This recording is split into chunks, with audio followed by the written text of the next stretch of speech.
नमस्कार, popular superfast news में आपका स्वागत है। मैं हूं आपके साथ समीक्षा दादीज। आइए बात करते हैं आज की ताजा खबरों पर। एआईएम सुप्रीमो असदुद्दीन ओवैसी ने दिल्ली के मुख्यमंत्री अरविंद केजरीवाल के हर महीने के पहले मंगलवार को सुंदरकांड के पाठ का आयोजन करवाने के फैसले पर निशाना साधा है। केजरीवाल को आरएसएस का छोटा रिचार्ज करार देते हुए ओवैसी ने कहा कि इन्हीं लोगों ने बिल्किस बानो के मसले पर चुप्पी साध ली थी और कहा था कि वे केवल शिक्षा और सेहत जैसे मसलों पर ही बात करना चाहते हैं। सर, आपने ट्वीट किया है छोटा रिचार्ज और क्या क्या बातें बोली हैं, किसके लिए बोला है आपने? मैंने जब ये मैंने देखा कि दिल्ली के मुख्यमंत्री और उनकी सरकार ये तय की है कि हर ट्यूसडे को वो सुरेंद्रकांड किताब पढ़वाएंगे, हनुमान चालीसा पढ़वाएंगे, तो उस पर मैंने ये किया है कि भाई आप लोग बीजेपी से क्या डिफरेंट है। आप में बीजेपी आरएसएस में कोई फर्क नहीं है। आप इनका हिपोक्रेसी देखिए कि कोई कह रहा है कि मैं सरयू नदी में चले आऊंगा, कोई कह रहा है कि राष्ट्रपति को नासिक आया जाए, कोई कह रहा है कि ये पाठ पढ़ाया जाएगा शिक्षा सेंटर में और जहां पर अस्पताल में पढ़ाया जाएगा। तो आप तो नरेंद्र मोदी की राह पर चल रहे हैं, जो वो कर रहे हैं आप वही करना चाह रहे हैं। तो आप में बीजेपी आरएसएस में क्या फर्क रहा है? तो मैं फिर से कह रहा हूं कि इस देश में मेजॉरिटी कम्युनिटी के वोट को कैसे हासिल किया जाए, उसका कॉम्पिटिटिव हिंदुत्व हो रहा है। और मैं इस देश के मुसलमानों से अपील कर रहा हूं कि आप लोग देखिए ये जो खेल हो रहा है इसमें क्या हो रहा है बताइए। कॉम्पिटिटिव हिंदुत्व की पॉलिटिक्स को अपनाया जा रहा है।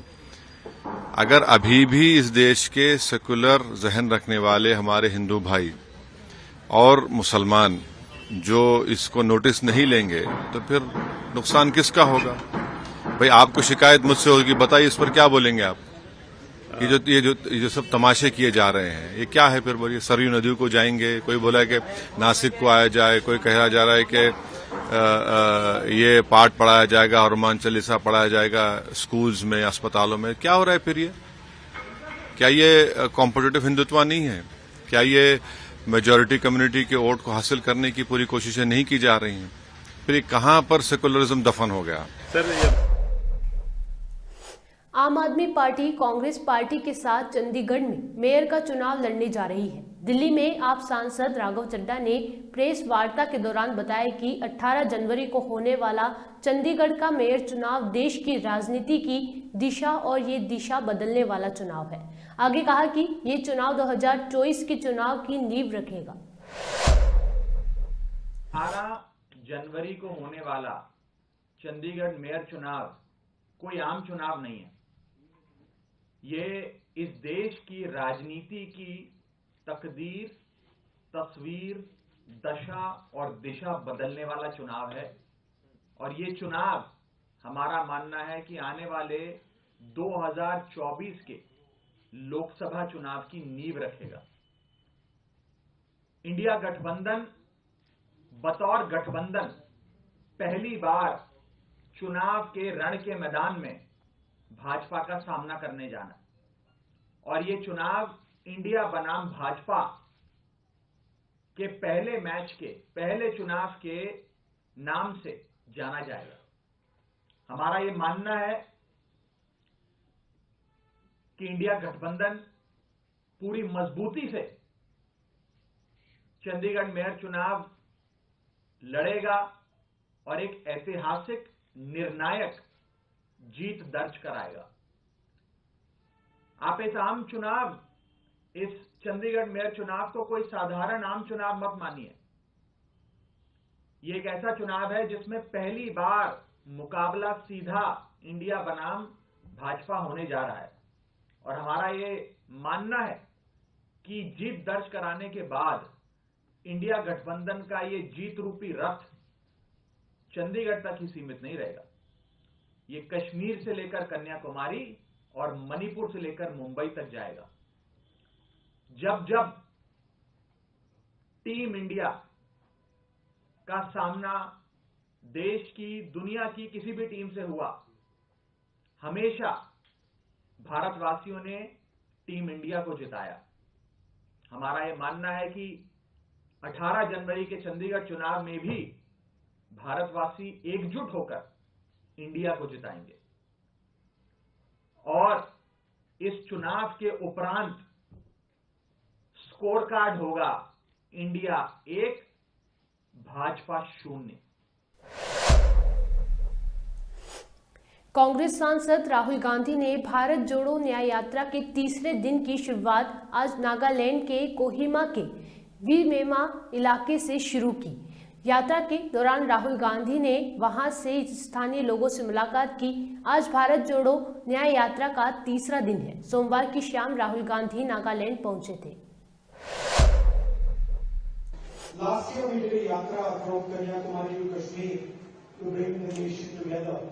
Different cultures, different religions, different languages. And we had a view, a lot of people told us that it's important that we do a yatra from east to west. And we decided that it's important to start in the northeast, to pay respect to the different ideas, different languages, states, histories, cultures of the Northeast.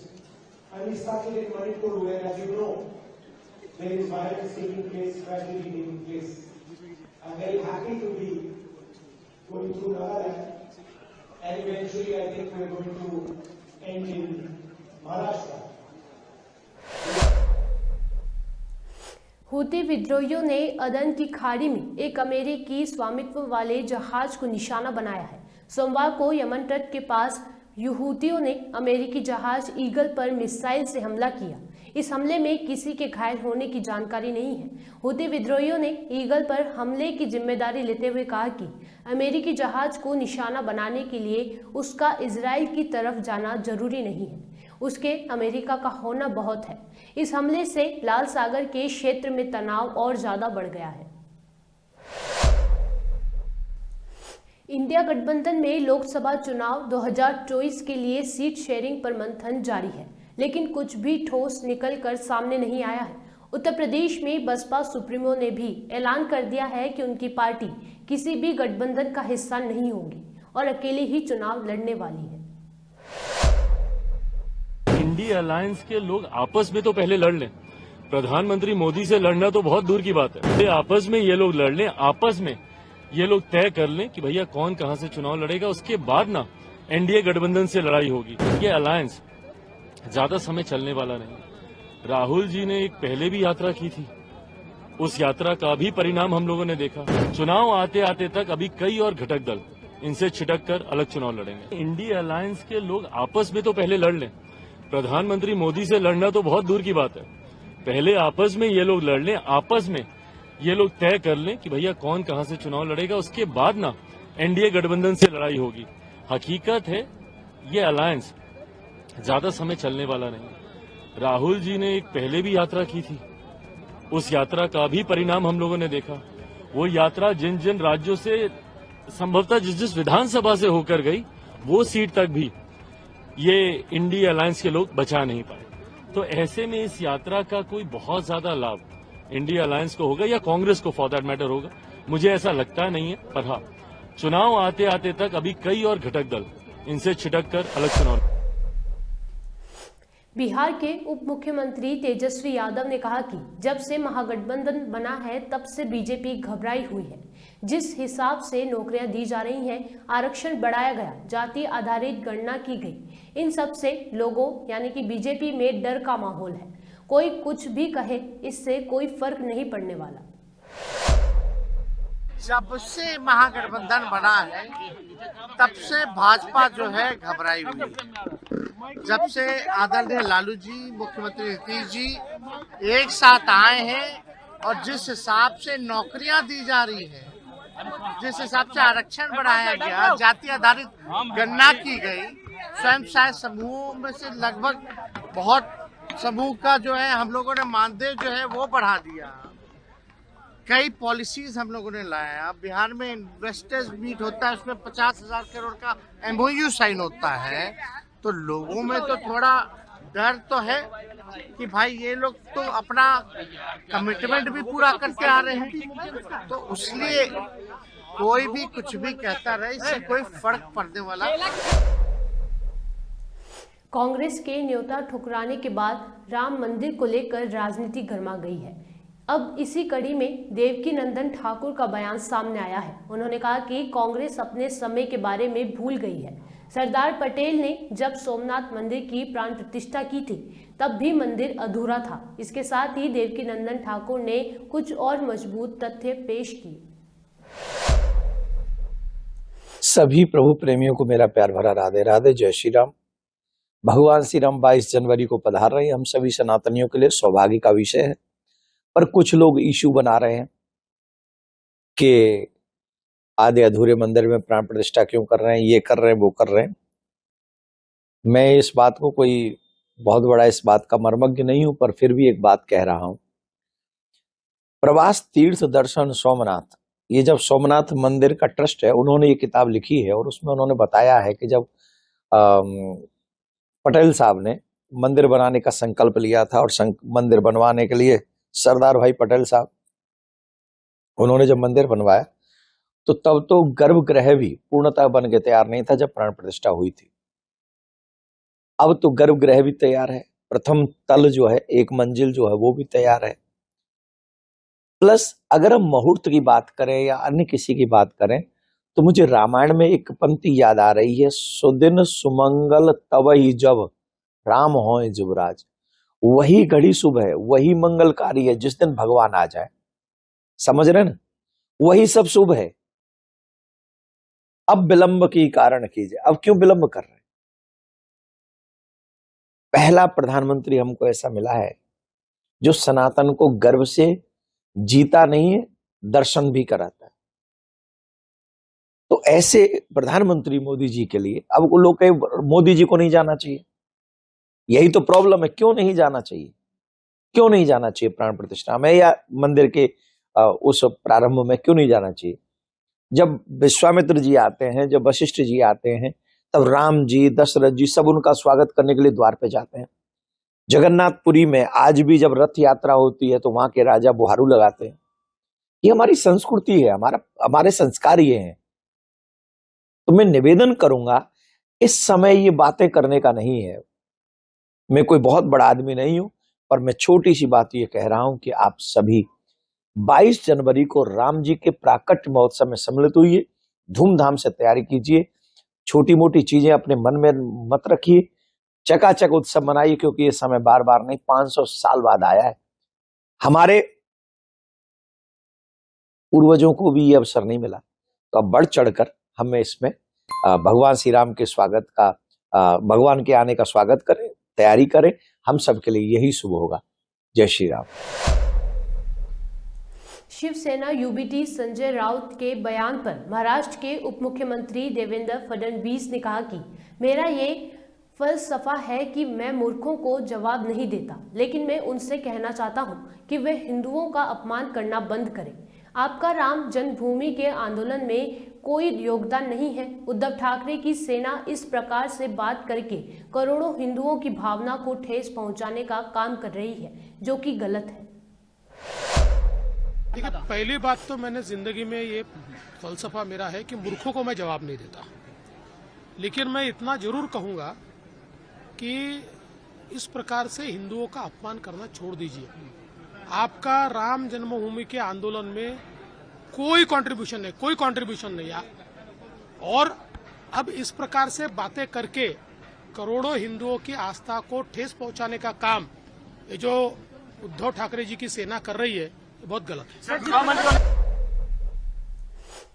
Ayodhya में राम मंदिर का निर्माण कार्य तेजी से जारी है। जल्द ही मंदिर में गर्भगृह में रामलला की मूर्ति की प्राण प्रतिष्ठा होने जा रही है, जिसे लेकर पूरे देश में उत्साह का माहौल बना हुआ है। हालांकि कांग्रेस समेत कई विपक्षी दलों के नेताओं द्वारा प्राण प्रतिष्ठा कार्यक्रम का न्योता ठुकराए जाने को लेकर राजनीति भी तेज हो गई है। इसी बीच सोमवार को यूपी कांग्रेस के अध्यक्ष अजय राय और दीपेंद्र हुडा समेत कांग्रेस का एक प्रतिनिधि मंडल अयोध्या दौरे पर गया था। हालांकि यहां पर कांग्रेसी कार्यकर्ताओं की लोगों से झड़प हो गई। आज कांग्रेस पार्टी का प्रतिनिधिमंडल अयोध्या धाम में दर्शन पूजन करने हेतु आया था। जब प्रतिनिधिमंडल के सभी सदस्य जन्मभूमि में दर्शन करने हेतु अंदर चले गए तो बाहर कुछ लोग आपस में झगड़ा करने लगे। मौके पर पहुंचकर जानकारी की गई, पुलिस बल द्वारा जांच की गई तो स्थानीय लोगों द्वारा ये बताया गया कि कुछ लोग यहाँ पे झंडा फहराने को लेकर आपस में बात कर रहे थे, जिन्हें वहाँ पर तैनात पुलिस बल द्वारा अलग अलग करा दिया गया है और अधिक जांच की जा रही है। जो भी तथ्य आएंगे उस पर कार्रवाई। दिल्ली एनसीआर समेत उत्तर भारत के कई इलाके इस समय भीषण ठंड की चपेट में हैं। दिल्ली में पिछले 4 दिनों से तापमान 4 डिग्री से नीचे बना हुआ है। पंजाब और राजस्थान के कुछ इलाकों में तो तापमान 1 डिग्री के आसपास चला गया है। मौसम विभाग के मुताबिक इस सप्ताह शीतलहर और कोहरे से राहत मिलने के कोई आसार नहीं है। सुपरफास्ट टॉप 10 न्यूज में आज के लिए सिर्फ इतना ही। देश और विदेश की तमाम बड़ी खबरों से जुड़े रहने के लिए देखते रहिए पॉपुलर टीवी। धन्यवाद।